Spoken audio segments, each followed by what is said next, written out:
Bapak Ibu sekalian, saat perintah puasa itu diturunkan, hal pertama yang disampaikan oleh Nabi Shallallahu Alaihi Wasallam kepada para sahabat beliau pada masa itu dan berkelanjutan sampai kepada kita saat ini adalah menerangkan diantaranya tentang keutamaan Ramadan.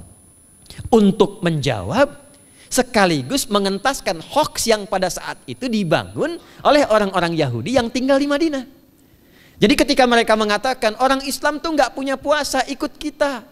Ini puasa yang hebat, puasa yang bagus. Dijawab oleh Allah, turunlah perintah, ya ayyuhalladzina amanu kutiba alaikumus syiyam kama kutiba alal ladzina min qablikum la'allakum tattaqun. Setelah itu apa yang terjadi? Buka Sahih Al-Bukhari, kitab yang ke-30, Kitabus Shaum, posisi hadis yang nomor yang kedua di topik ini, riwayat dari Talhah bin Ubaidillah radhiyallahu taala anhu qala Rasulullah sallallahu alaihi wasallam. Perhatikan, ini kalimat pertama yang disampaikan Nabi menyambut kewajiban puasa. As-siyamu junnatun fala yarfuth wala yajhal wa in imru'un qatalahu aw syatamahu falyaqul inni sha'imun marwataini. La khulufu famis sha'imi atyabu 'indallahi yaumal qiyamati min rihil miski yatruku ta'amahu wa syarabahu wa syahwatahu min ajli. Ini poinnya. As-siyamu li wa ana ajzi bihi wal hasanatu bi asyri amthaliha. Kata Nabi, puasa kita ini yang kita tunaikan spesial, beda dengan yang lainnya. Jadi ketika Yahudi mengatakan puasa kami ini puasa yang hebat, yang bagus, yang diikuti oleh umatnya Muhammad sallallahu alaihi wasallam, turun ayat, komentar Nabi pertama apa? Puasa kita kepada para sahabat, kepada kita semua, ini puasa yang spesial. As-siyamu. Lihat diksinya. Awas Pak ya, Ibu jangan salah baca. As-siyam, bukan asyab. As-siyam. Disebutkan 9 kali dalam Al-Quran. Ada as-saum, ada as-siyam, itu beda. Kalau saum, sekali disebutkan dalam Al-Quran, surah 19 ayat 26. Saum itu masih umum, kata umum untuk menunjuk kata imsak, menahan secara umum. Bisa berarti puasa yang ada ketentuan aturan, bisa berarti menahan secara singkat. Apa saja yang bersifat menahan, itu saum namanya. Contoh Sayyidah Maryam misalnya, beliau masih makan. Ya, ayat 24, 25 itu masih makan. Goyangkan pohon korma, jatuh kormanya, makan kormanya. Mau minum, ambil airnya, minum. Masih makan, masih minum. Cuman diminta untuk saum. Apa saumnya? Inni nadhartu lirrahmani sauma falam ukallimal yauma insiya. Jangan bicara pada siapapun. Kamu dituduh, kamu berzina, jangan jawab. Biarkan bayinya yang bicara, dan itu mukjizat pertama untuk Isa alaihi salam. Itu nanti dimulai di ayat 31 sampai 33 di surah Maryam, surah 19. Tapi beliau diperintahkan saum. Saumnya apa? Jangan bicara. Jadi kalau bapak masih makan, masih minum, cuman gak mau bicara dulu sama ibu, itu saum. Mau kemana Bi? Kok gak jawab?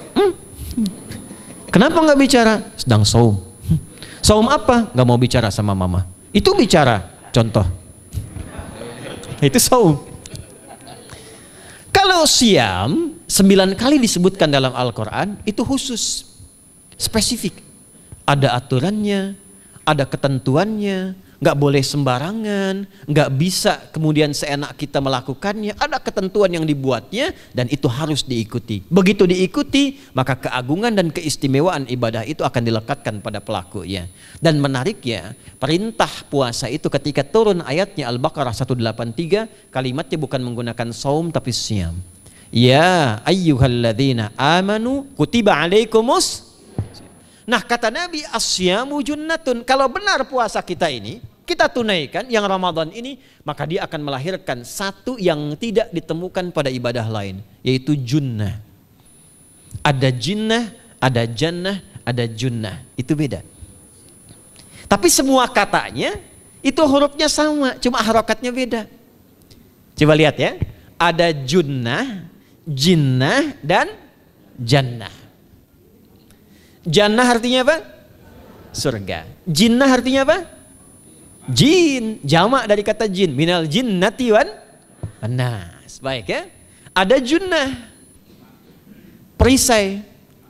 Itu ketiga-tiganya berasal dari huruf jim, nun, kemudian ta. Dalam bahasa Arab, setiap ada huruf dimulai dengan jim dan nun itu pasti tersembunyi, gak kelihatan. Saya ulang ya, setiap ada huruf dimulai dengan jim dan nun kalimatnya itu pasti gak nampak, gak kelihatan. Janin kenapa disebut janin? Karena masih tersembunyi dalam rahim ibundanya, gak kelihatan. Begitu keluar tampak jadi bashar, jadi bayi yang terlihat. Jin kenapa disebut dengan jin? Karena nggak nampak. Makanya fitrah jin itu Pak, Ibu, fitrahnya tersembunyi. Jadi kalau ada jin melakukan penampakan, itu jin sedang punya masalah. Betul, itu nyata. Dan yang lebih punya masalah, ada orang-orang manusia yang mencari-cari penampakan jin. Itu sedang kurang sehat itu. Ya, betul, karena jin itu dipasangkan di Al-Quran dengan ins. 18 kali pasangan ini disebutkan, itu lawannya langsung. Jadi jin tersembunyi, ins nampak. Ins itu kelihatan, makanya makhluknya tampak. Jadi kalau ibu ada bapaknya pulang ke rumah sembunyi-sembunyi, itu bapak sedang menjadi? Bukan.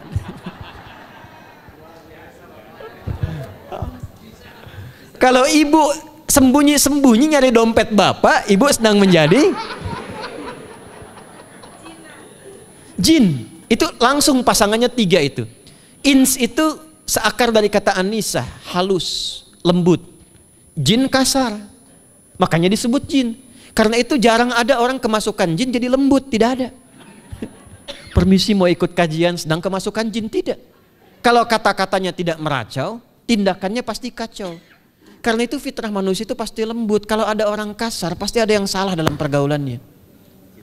Balik. Itu jin. Jannah, kenapa disebut jannah? Karena belum tampak sekarang. Makanya Nabi katakan mala ainun ra'at, nggak sama dengan yang seperti dilihat orang. Nggak kelihatan, nanti kesuksesan tertinggi yang belum tampak disebut dengan jannah karena belum tampak. Junnah itu perisai yang bisa langsung membentengi kita dari setan secara otomatis. Tapi nggak kelihatan. Karena itu kenapa ujung puasa disebut la'allakum tatakun itu dari kata takwa. Takwa itu dari kata wikoyah. Wikoyah itu artinya perisai. Nah, perisainya tidak tampak dalam diri kita. Tapi kalau terbiasa menunaikan ibadah puasa ini, kata Nabi, yang pertama kali akan terjadi pada orang yang puasanya benar, dia akan mendapatkan perlindungan berupa perisai dari Allah, hasil dari latihan puasanya yang dapat membentengi dia dari setan. Jadi ciri khas puasa Ramadan itu kalau sukses ditunaikan, itu akan terjauh dari godaan setan. Setan itu provokator yang memang hanya mengarahkan pada keburukan. Jadi dia nggak kenal benar. Lawannya malaikat. Malaikat nggak kenal salah, Pak. Nah, supaya terbentengi dari itu semua, kata Nabi SAW, kita itu dihadiahi sekarang oleh Allah.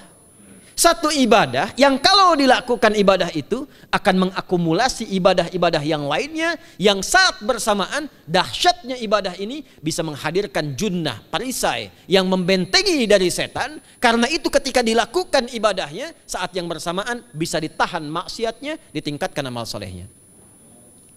Setan kan ngajaknya pada yang salah kan? Malaikat ngajak pada yang soleh. Ramadan itu keutamaannya kalau sudah tiba Ramadan, itu selalu kita terdorong pada yang soleh dan tertahan untuk yang salah. Itu hebatnya puasa Ramadan. Kalau nggak percaya silahkan Pak Ibu sekalian. Cuman Ramadan yang saat datang waktunya bisa menghentikan orang berbuat maksiat. Gak percaya cek. Orang yang punya sifat marah semarah-marahnya, itu saat Ramadan bisa berhenti marah. Buka jam 6 kurang seperempat ada yang provokasi. Dia bisa tahan marah tuh, istrinya bingung, tumben Pak nggak marah, entar habis maghrib. Bisa ditahan. Orang dusta bisa nggak dusta. Dan saat yang bersamaan, teman-teman sekalian, Bapak Ibu, itu bisa terdorong berbuat meningkatkan amal soleh. Sekarang kita keluar dari sini, ada yang minta, belum tentu dikasih. Nanti Ramadan tiba, sudah nyatet berapa yatimnya, berapa du'afanya. Amal soleh naik. Sekarang ada orang ketinggalan sholat fardu terlambat masih biasa. Ramadan ketinggalan sunnah itu gelisah. Betapa ibu-ibu para pejuang yang sangat luar biasa itu berjuang memperebutkan saf pertama setelah maghrib untuk menaruh sejadah. Ah, ini pelakunya nih. Tapi itu hebat, Bu. Saya tanya ibu kalau berjuang naruh sejadah setelah maghrib atau bahkan sebelum maghrib, itu sejadah disimpan di saf itu untuk ngejar sholat apa? Tarawih, bukan isanya. Saya tanya pada ibu, tarawih itu hukumnya sunnah atau wajib? Sunnah. Ramadan tuh jangan kan yang fardu, ketinggalan sunnah bisa gelisah. Itulah Ramadan. Dan pada saat itulah ketika amal soleh dikerjakan, amal salah ditinggalkan, datanglah junnah, itu perisai yang mengikat setan. Itu yang dimaksudkan di hadis Muslim. Di topik yang ke-13 namanya Kitabus Syam. Hadis yang pertama dari sahabat Abu Hurairah. An Abi Hurairah radhiyallahu ta'ala anhu, anin Nabi sallallahu alaihi wasallam qala, "Idza jaa Ramadhanu." Redaksi yang pertama. Redaksi yang kedua yang bintang 3 di bawahnya. "Idza kana Ramadhanu." Redaksi ketiga yang bintang 4 di bawahnya. "Idza dakhala Ramadhanu." Muhammadiyah itu harus tahu dalil. Ya. Tahu dalil tuh, ya. Idza jaa Ramadhanu, idza kana Ramadhanu, idza dakhala Ramadhanu, futtihat abwabul jannati aw abwabur rahmati. Wa ghulliqat abwabun nari aw abwabu jahannam. Wa sulsilatis syayatinu aw sufidatis syayatin. Ini maknanya. Kalau Ramadan sudah tiba, kata Nabi, maka dibukakanlah pintu-pintu surga. Para ulama berbeda pendapat dalam tafsir tentang hadis ini. Pintu-pintu surga ada yang mengatakan real dibuka. Ada yang mengatakan dengan penafsiran metafor. Pintu surga itu pintunya lewat amalan. Ada 8 pintu surga kata Nabi dalam hadis yang lain, ya. Fil jannati thamaniyatu abwabin fiha babun yusamma ar-rayanu la yadkhuluhu illa as-shaimun fa idza dakhaluhu ughliqa. Di surga itu ada 8 pintu surga. 8 itu ternyata di hadis lain pintunya semua amal soleh. Ada pintu sholat, pintu puasa namanya ar-rayyan, ada pintu sedekah, pintu zakat, pintu haji. Jadi kita itu sekarang fastabiqul khairat. Kenapa ada moto fastabiqul khairat? Itu kan diambil dari Al-Baqarah ayat 148. Siapa yang pengen memburu surga, buru di amalannya. Mungkin gak semuanya bisa dikerjakan. Kalau tidak semuanya, ambil salah satu yang paling disukai, konsisten di situ. Walikulli wijhatun huwa muwalliha. Setiap orang pasti punya kecenderungan untuk beramal. Ada yang senang puasa, ada yang senang tahajud, ada yang senang sedekah. Fastabiqul khairat, silahkan berburu, berlomba untuk mengerjakan apa yang disenangi itu. Itulah pintu surganya. Nah, saat Ramadan, semua pintu surga itu dibuka, Pak. Makanya kita senang kerjakan, sholatnya meningkat, sedekah meningkat, ngaji Quran meningkat. Saat yang bersamaan pintu neraka ditutup. Ada berapa pintu neraka? Ada berapa? Kalau pintu surga berapa tadi? 8. Hadisnya jelas, sahih dalilnya. Pintu neraka berapa? Bukan. Pilih. 6 atau 8? Yang 6 angkat tangan. Bukan 6, bukan 8, 7. Dalilnya apa? Dalilnya Quran surah Al-Hijr, surah ke-15. Ayat ke-44. Surah ke-15 Al-Hijr ayat ke-44. Neraka ada 7 pintu. Dan dalam setiap pintunya nanti ada 19 malaikat yang menjaga. Alaiha tis'ata asyar. 7 pintu ini khusus Ramadan ditutup. Dan hati-hati, nama neraka itu ada 2 nanti. Neraka yang membakar, ini mungkin jadi baru informasinya bagi sementara orang. Neraka yang membakar dan neraka yang membekukan.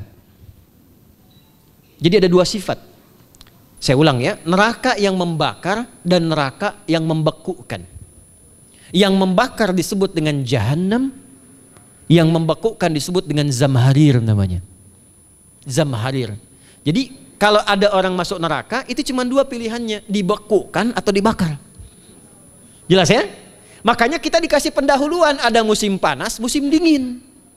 Supaya merasakan, nih orang musim dingin nih pakai lapisan-lapisan baju. Musim panas cari pendingin. Kamu sekarang cari pendingin, kata Allah, di neraka nggak ada AC. Kamu sekarang pakai berlapis-lapis, di neraka beku. Jahannam itu nama apinya. Jadi nar yang membakar itu nama apinya Jahannam. Jahannam itu nama apinya. Untuk membedakan dengan api yang ada di dunia dan api yang bahan bakarnya jin dan setan saat diciptakan. Setan itu dicipta dari api. Ya, setan kan asalnya dari iblis. iblis dari jin. Setan Al-Baqarah ayat 36. Dari iblis Al-Baqarah 34. Iblis dari jin, Quran surah Al-Kahf ayat 50. Kana minal jinni fafasaqa an amri rabbi. Jin dari api yang menyambar-nyambar, Quran surah 15 ayat 27. Wal janna khalaqnahu min naris samum. Karena narnya narus samum, maka apinya mesti beda. Karena itulah nanti nerakanya yang membakar disebut dengan Jahannam. Pintunya 7, namanya banyak. Ada sa'ir, ada lava, ada neraka hutamah. 7 pintu, besarnya disebut dengan Jahannam. Khusus Ramadan tutup. Ramadan tutup. Wasulsilati syayatin. Setan itu dibelenggu, diikat rapat. Bagi orang yang mau puasa benar. Awas hati-hati. Bagi orang yang mau puasa benar, karena itu kalimatnya asyamu junnatun. Kalau benar puasanya, metafornya amalan dia bisa mengikat setan. Tapi kalau puasanya nggak benar, tetap digoda juga. Makanya jangan heran, walaupun Ramadan tetap kotak infak ada yang hilang. Sendal ada yang hilang. Karena puasanya bukan siam, puasanya saum. Sedangkan diksi Nabi yang mengatakan asyamu junnatun. Puasanya yang harus benar. Nanti kita belajar fikih setelah itu. Saya ingin pendahuluan dulu ya. Setelah itu apa yang kata Nabi katakan? Ini masih mukaddimah ya kita ya. Ini luar biasa nih. Ya. Jadi keutamaan Ramadan itu dahsyatnya dengan puasa biasa. Kata Nabi, kalau orang benar puasanya, bebas dia dari setan. Bukan nggak digoda, Allah kasih benteng sehingga setan nggak tembus kepada dia. Itu satu. Itu keutamaan Ramadan. 2, teruskan dulu langsung ke ujung hadisnya saja ya. Kalau yang tadi nanti latihannya fala yarfus fala yajal, itu latihan. Yang kedua, Allah langsung yang mengatakan dalam hadis qudsinya, asyamu li wa ana ajzi bihi. Khusus Ramadan, kalau ditunaikan dengan benar, maka semua yang puasa itu aku langsung yang memberikan takaran pahalanya. Sekarang kita hitung-hitungan dikit ya. Bapak Ibu kan senang hitung. Tadi bangun aja kan dihitung kan. Ya, dapatnya sekian, kurangnya sekian, ya usahanya sekian. Sekarang kita ngitung pahala nih. Ada rumus hitung pahala dalam Al-Quran. Ya, saya tanya sebentar. Kalau satu kita kerjakan ibadah, pahalanya berapa? 10. Dalil. Apa dalilnya? Quran surah ke-6 ayat 160. Man jaa baik bil hasanati falahu asyru amthaliha. Siapa yang melakukan satu perbuatan hasanah. Hasanah itu perbuatan baik yang bernilai pahala. Itu hasanah namanya. Pahalanya disebut ajrun namanya. Lahum ajrun ghairu mamnun. Jadi perbuatan baik yang bernilai pahala disebut apa? Hasanah. Ya, eksekusinya, implementasinya disebut amal soleh. Pahalanya, hitungannya disebut ajrun namanya. Jamaknya disebut dengan ujur. Di setiap poinnya disebut dengan ajrun namanya. Nah, orang yang mengerjakan perbuatan baik berpotensi punya nilai pahala, itu setiap perbuatan baiknya 10 kebaikan. Contoh kita sholat nih, sehari berapa waktu? 5. Berapa rakaat? 17. Al-Fatihahnya 18 atau 19 kali? 17 kali ya. Kalau 18 kali berarti subuhnya 3 rakaat. Nah, itu kan kalau kita buka hadis Muslim nomor hadis 162, saat Nabi dalam peristiwa setelah Isra itu ke Masjidil Aqsa, kemudian araja bina Jibril alaihissalam, Mi'raj naik ke Sidratul Muntaha. Sidratul Muntahanya ada di surah An-Najm dari ayat 1 sampai 18-nya. Itu ketika menerima perintah salat pertama kali kan bukan 5, tapi 50. Turun kan Nabi kemudian ke langit ke-7, ketemu Nabi Ibrahim sedang senderan di Baitul Ma'mur, punggungnya senderan. Itu ada kisahnya di hadis Muslim nomor hadis 162. Kemudian turun lagi ke Nabi Musa. Nabi Musa itu kan tipikalnya senang, yang pertama agak temperamen, yang kedua itu senang mengomunikasikan sesuatu. Makanya ketika dengan Khidir alaihi salam itu senang, ya, kritisnya itu muncul kepada Nabi Muhammad ketika turun dari Sidratul Muntaha ke langit yang ke-6 itu ketemu Nabi Musa, ditanya, Muhammad SAW dapat apa tadi? Sholat. Berapa waktu? 50. Kamu tahu nggak? Umat saya itu kekar-kekar besar-besar. Segitu aja nggak kuat, apalagi umat kamu yang kayak kita sekarang nih. Minta lagi diskon sama Allah katanya. Naik tuh, minta lagi. Singkatnya 9 kali naik. Setiap naik dikurangi 5. 9 kali 5 berapa? 45. 50 kurangi 45 berapa? 5. Turunlah 5. Sampai 5 pun Nabi Musa masih komennya begini. Minta lagi aja diskon. Kata Nabi, saya kurang enak lah, malu saya. Sudah diberikan yang paling pokok 5. Dan itu pun belum selesai. Dengan senyumnya kemudian, lihat ini indahnya. Setiap 5 itu Allah menetapkan, setiap satunya punya 10 nilai. Jadi kalau kita kerjakan 5 waktu dikali 10 berapa? 50. Itulah dahsyatnya umat Nabi Muhammad karena keutamaan nabinya. Walaupun 5, nilainya tetap setara dengan yang umat Nabi Musa 50 kali.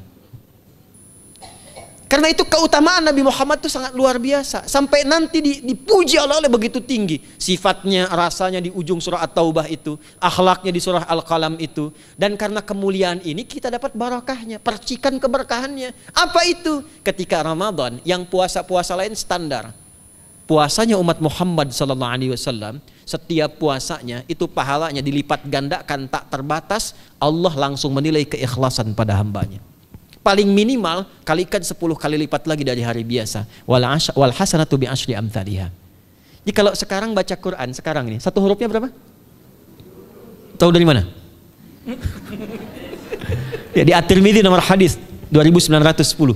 Man qara'a harfan min kitabillahi falahu asyru hasanat.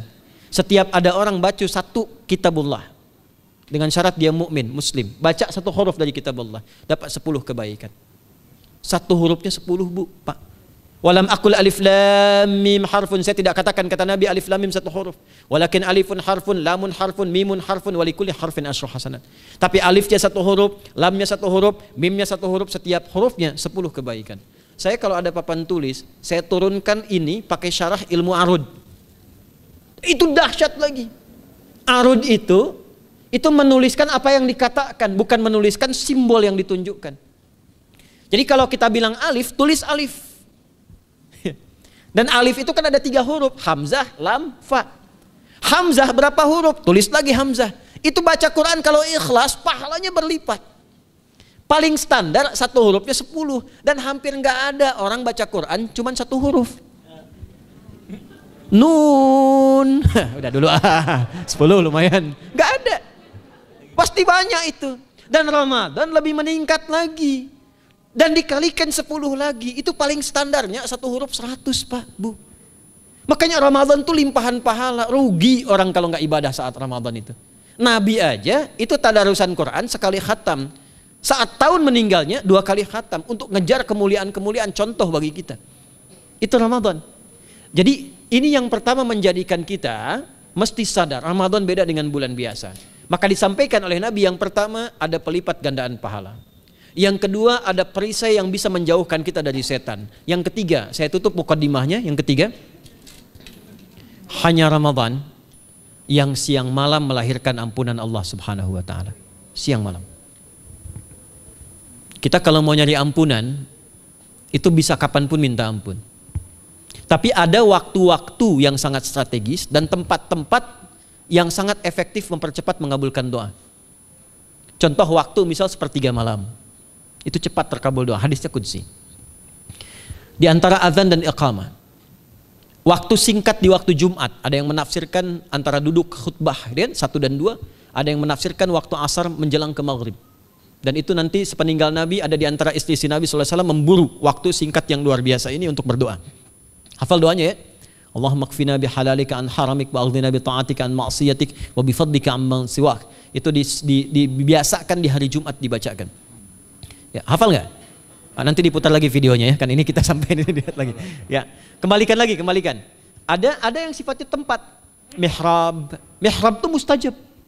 Makanya kenapa imam itu di mihrab? Karena mewakili makmum untuk berdoa. Karena itu pilih imam yang betul-betul paham fikih salat, bagus bacaannya dan ngerti fikih salat supaya dia sebelum salat melihat ke belakang. Itu bukan cuma merapatkan barisan, tidak, untuk melihat siapa yang salat. Apakah tahan berdiri lama kalau dibacakan bacaan panjang? Atau ada yang buru-buru. Lalu bacaannya apa yang sesuai untuk makmumnya? Itu fikihnya. Karena itu tempatnya di mihrab. Dan mihrab itu viral, tempat yang cepat mengabulkan doa. Maryam itu punya mihrab. Nabi Zakaria saat minta keturunan, itu mohon kepada Allah di mihrabnya Maryam. Ali Imran ayat 38-39.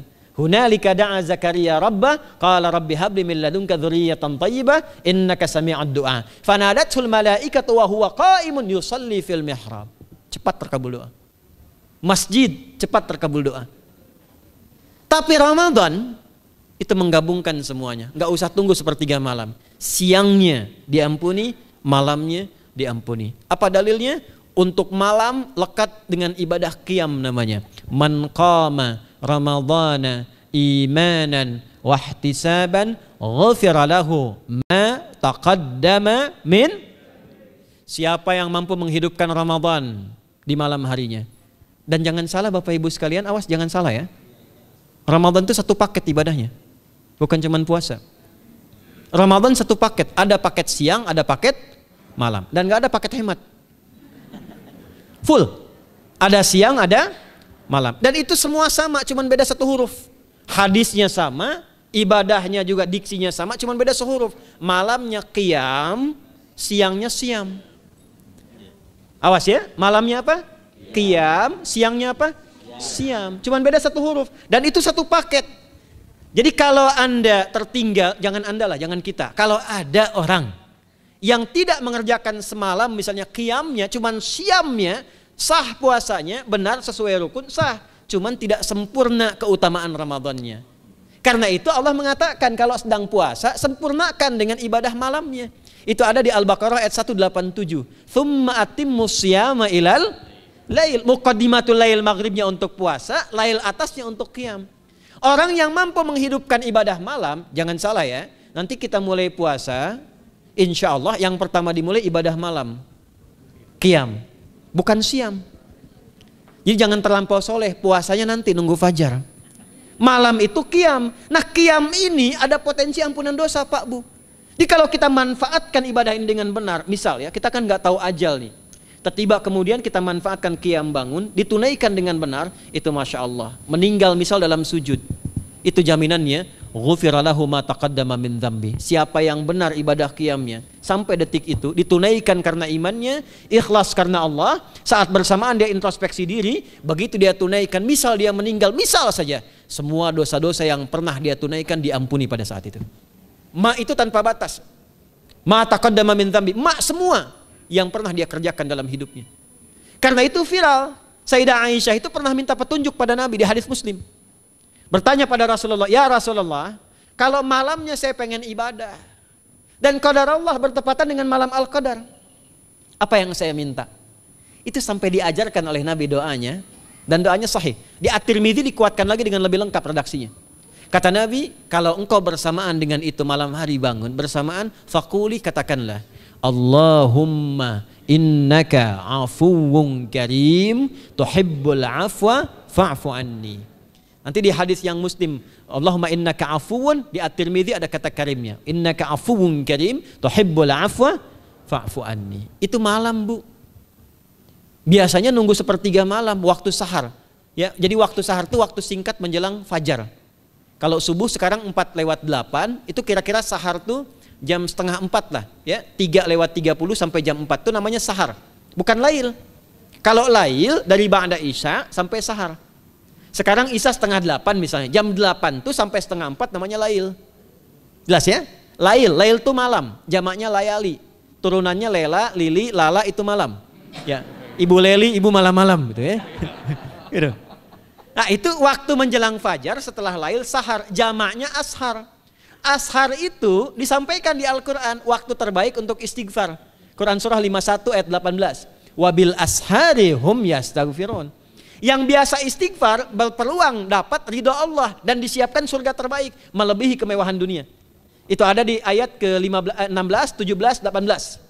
Ya, dari ayat 15-nya, 16-nya, 17-nya adalah untuk yang saharnya, 16-nya itu kalimatnya. Ya, 16-nya yang dengan mengatakan Rabbana amanna faghfir lana dzunubana wa qina adzabannar. Ayat 17-nya as-sabirina was-sadiqina wal qanitina wal munfiqina wal mustaghfirina bil ashar. Itu hari biasa seperti sekarang. Ramadan dari ba'da isya sampai terus lagi sampai masuk waktu fajar, siangnya pun masih ada ampunan Allah. Man shoma ramadhana imanan wahtisaban ghufira lahu ma taqaddama min. Saya tanya sekarang, siapa yang nggak punya dosa boleh angkat tangan? Yang dosanya banyak boleh angkat tangan. Tuh, saking banyaknya kita nggak bisa ngangkat.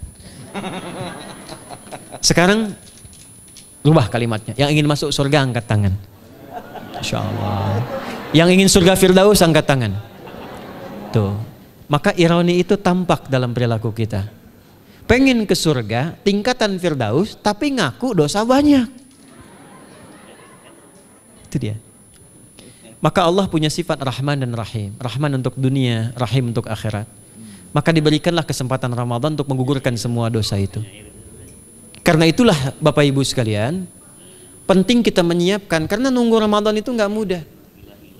Dan nggak semua orang itu akan sampai kepada momen yang dimaksudkan. Karena itulah malaikat Jibril itu langsung komen. Ya, jadi ada dua riwayat nih, Nabi yang berdoa, malaikat yang mengaminkan, ada malaikat yang berdoa, Nabi yang mengaminkan. Jadi Nabi akan naik memberikan tausiah di mimbarnya. Mimbar Nabi itu ada 3 gundakan. Begitu naik ke gundakan pertama, ada 3 gundakan. Lalu tibalah kemudian beliau bersabda. Ada riwayat Nabi yang berkata, malaikat mengaminkan. Ada riwayat sebaliknya, malaikat yang berkata, Nabi mengaminkan. Raghima'an forajulin. Awas, hati-hati nih. Raghima'an forajulin. Liman adraka Ramadhana falam yughfar lahu. Terhina di hadapan Allah Subhanahu wa taala. Kotor dirinya. Bu'dan, jauh dari rahmat Allah. Liman adraka Ramadhana, siapa yang sudah disampaikan ke bulan Ramadan falam yughfar lahu, tapi tak mampu mendapat ampunan Allah Subhanahu wa taala. Karena itulah saya ingin cepat. Satu, kenapa Ramadan istimewa? Karena ada ampunan Allah yang sangat luar biasa.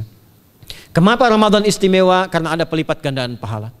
Kenapa Ramadan istimewa? Karena ada peluang untuk menjauhkan dari setan. Dan yang terakhir, Ramadan istimewa karena semua waktu siang dan malam mempercepat terkabulnya doa.